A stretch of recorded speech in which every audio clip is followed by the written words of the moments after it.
Okay, welcome to the first episode of VGRestore. Today's first episode on me attempting a restoration on a ColecoVision. I bought this ColecoVision off a user on Reddit. He owns a shop and it came in. It was very bad shape.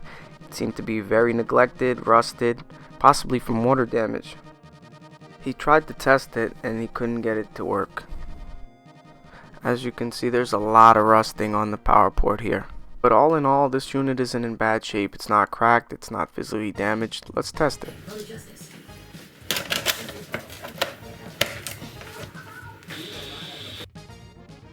The unit powered on, it's working. I'm just not getting any sound, it's only static.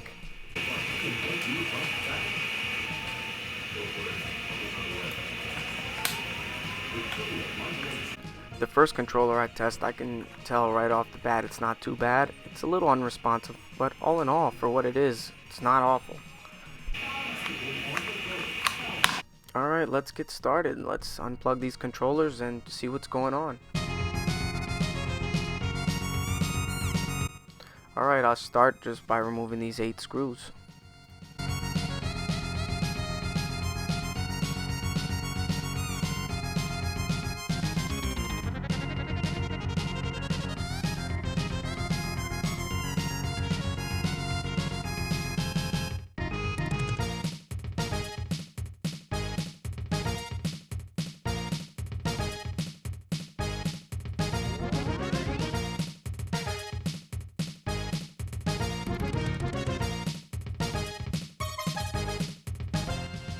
Separating the top and the bottom half was quite the challenge. This was about 5 minutes in. I finally got the top off. Now let's see what's inside. On the first examination, I can see there's a lot of rust on it. This is going to be a challenge. The rust has been sitting on this unit so long that it's starting to just flake off. This unit definitely sat under the rain or was in a puddle. Perhaps it was even in someone's basement or garage, who knows. Let's remove this shield. There's 2 screws and then we can see what the board underneath looks like.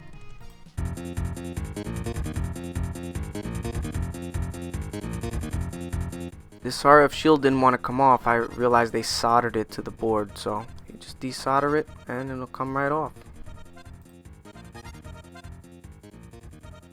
So once I remove this RF shielding, it's not too bad. There's a little rust in the corner and the RF module has a little trace of rust, but I figured it'd be much worse than this. Alright, let's remove these 2 screws and remove this board from the bottom half of the case.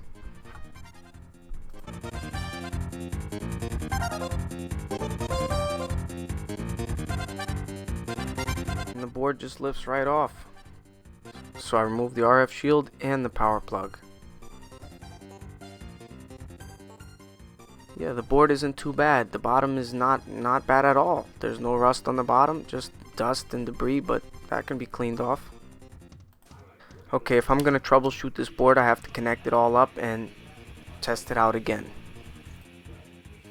Okay, let me remove this RF shield and get a better look at the inside.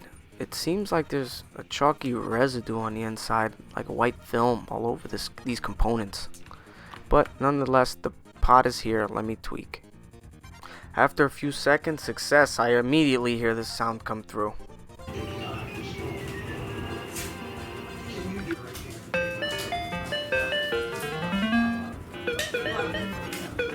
And the sound is great too.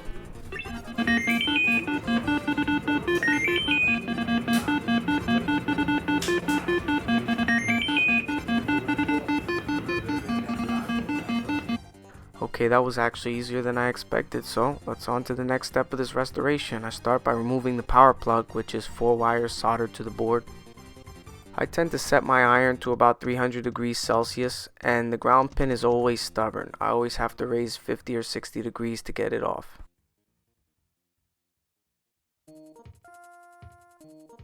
Plugs it off. It's very rusted, but it still fully works. I'll set that aside for now. Okay, I start by just getting 91% alcohol and just bathing the board in alcohol and just scrubbing.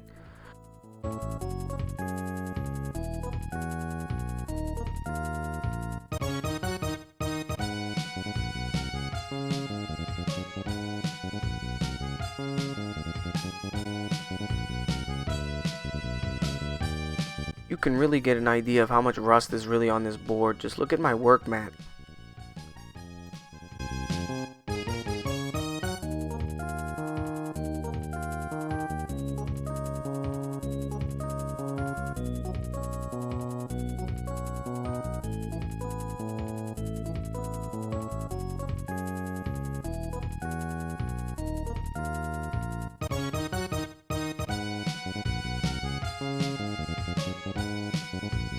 Okay, it's really soaked in alcohol. I'll set this aside to dry for now. Next, I'm going to fill up this bowl with white vinegar because I'm going to let all the rusty parts soak overnight for about 12 hours. I also add baking soda. Time to put everything inside. Now this clip here, my camera was having issues with the light, kept activating the light on and off. I'll make sure to address that problem for future videos.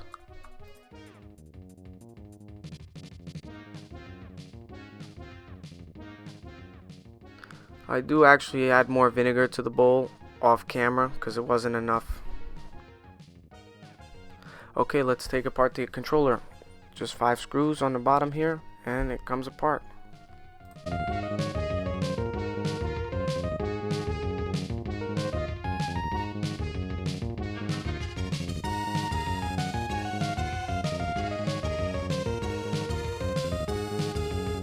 Normally there's an aluminum disc that covers this screw, but the aluminum disc is gone, so easy enough. You pop the top off and the spring is exposed, and of course more corrosion. Great. Of course it's never truly simple. They pass the controller cable through the back of the controller plastic and then they soldered it to the board, so of course more corrosion, and I have to desolder each individual pin.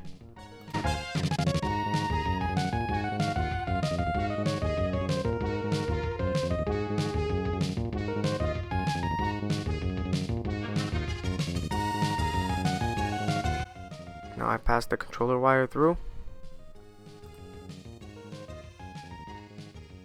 I'll set the controller wire aside and actually clean it off camera. I've lost the footage, unfortunately. The number pad is attached to the board with this flat ribbon cable. Now these controllers are over 35 years old and these ribbon cables tend to be very brittle. So I'll remove these 2 buttons, turn the board over, and of course I got more of that white film, that chalky residue. So not more 91% alcohol, and I'll just scrub it away.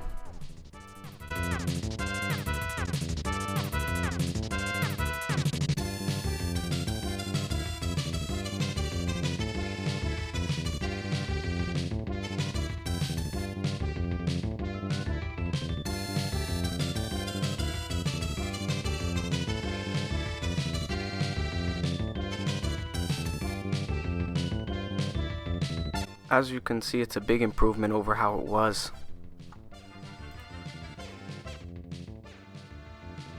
Now I'll clean up the number pad.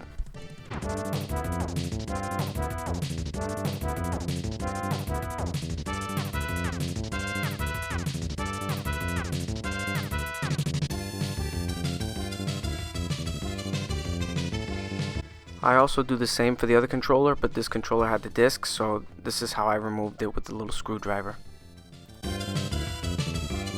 Okay, it's the next day. Everything's been sitting for about 12 hours, so I'll just pull them out and start scrubbing them, clean them up a little bit.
Everything's cleaned up, and now I'll just set all the metal parts to dry, and I'll focus my attention over to the hard plastic.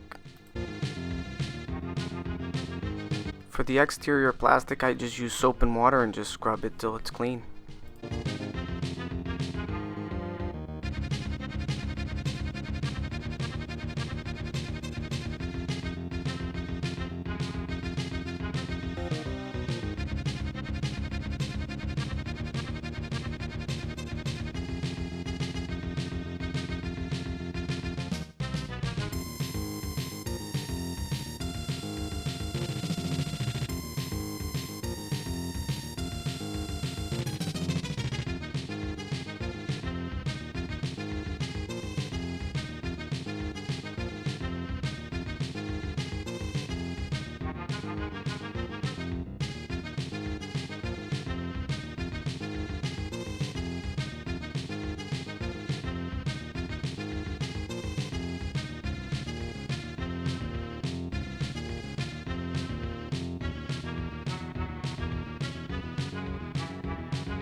And I'll use the same process for the controllers, just soap and water and scrub.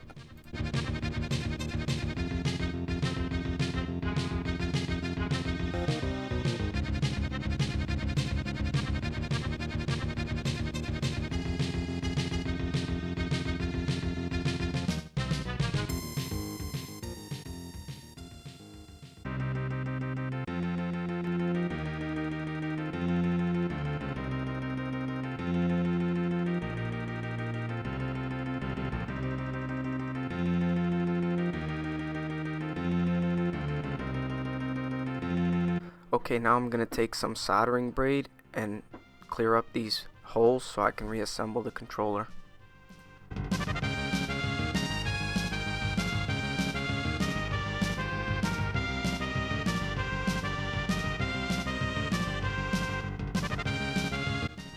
This part was a little more difficult than it should have been. The board kept slipping on me because I don't have a helping hand, so maybe in the future I'll buy one.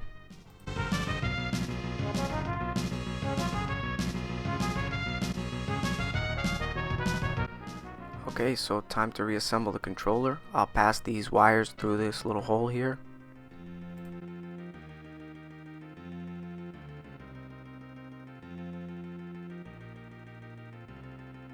Okay, now that the through holes are open, I can just pass each color through their corresponding colors. On the silk screen, they're all labeled.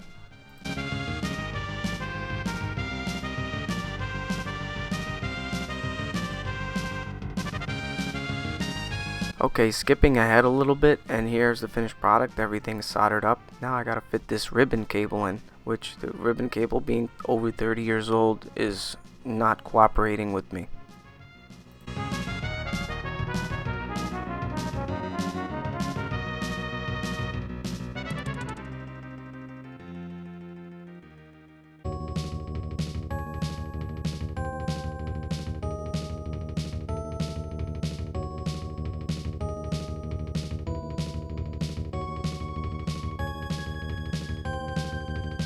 Okay, now for the side buttons. They're still kind of wet from the sink, but that's alright.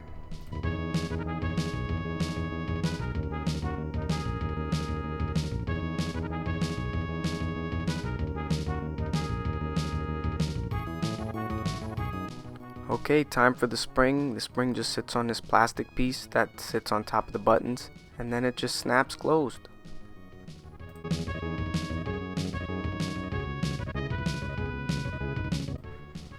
You still have to hold it with your hand while you put this screw through, but I like to put this screw in and hold it, and then I'll put the other 5 screws on the back.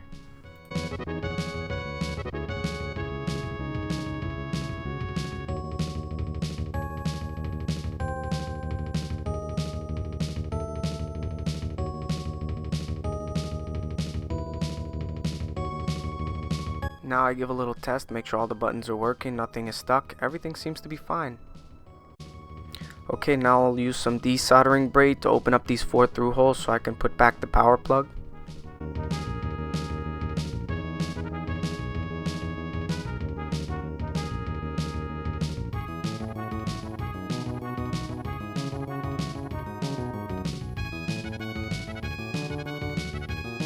Once again, each hole is marked, so it makes it so much easier for me. Just tack it in.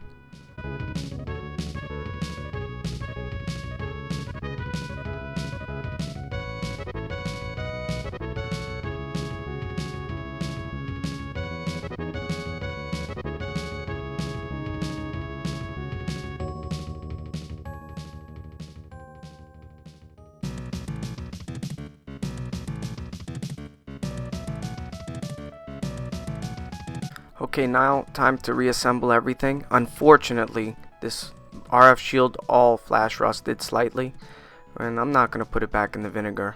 Next time I'll just use some WD-40 to prevent this.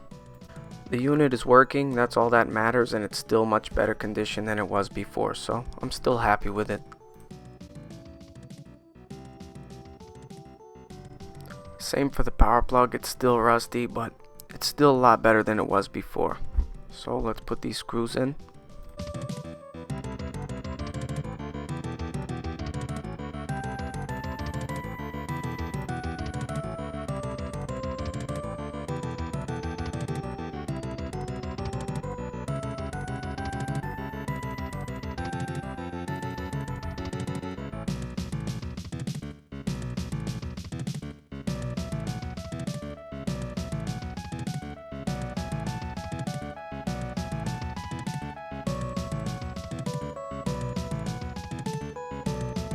Okay, here's the power switch here. I'm going to be installing a green LED in this unit, so I'm going to actually just burn a pilot hole for me to Dremel through.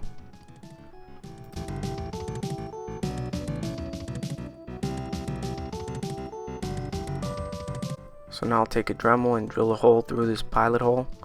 I know this clip is a little off center, but I do most of this drilling off camera anyway.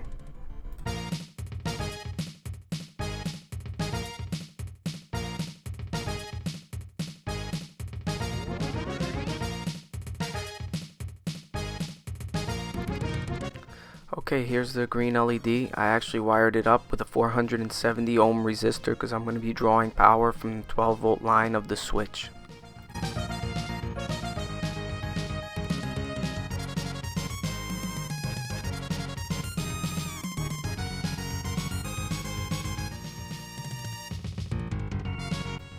Okay, I solder the negative lead to the grounding plate here.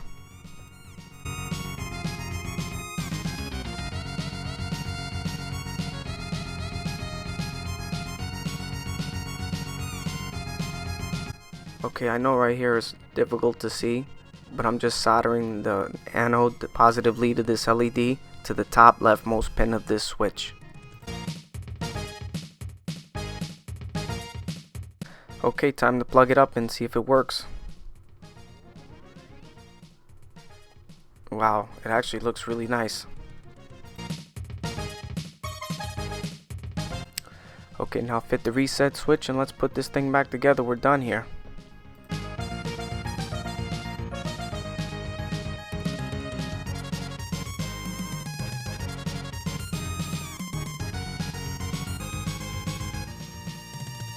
Okay, now we put in the 8 screws and finally we can close this thing up.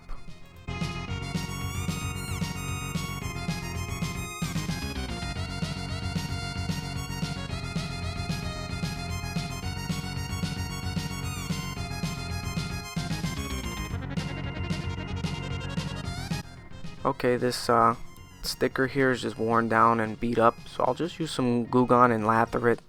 Scrub it with a toothbrush, let it sit for about a minute or two, and then it'll peel right off.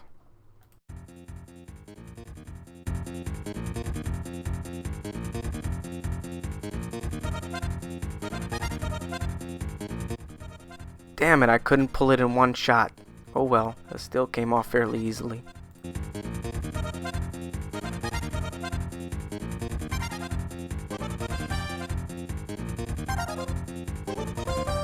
The Goo Gone actually gives it a nice shine, so I'm just going to shine up the unit with some Goo Gone, and any grime grit that's still left on it should come off.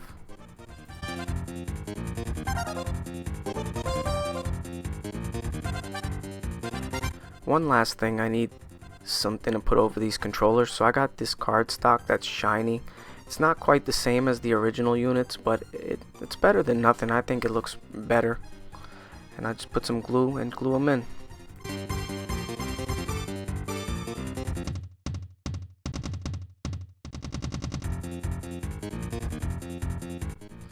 So here's the finished product. The LED works, the unit works, it's clean.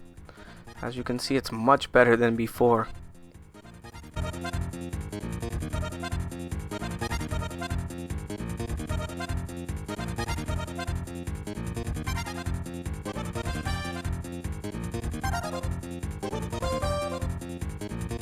Now to finally test it. And success, it works.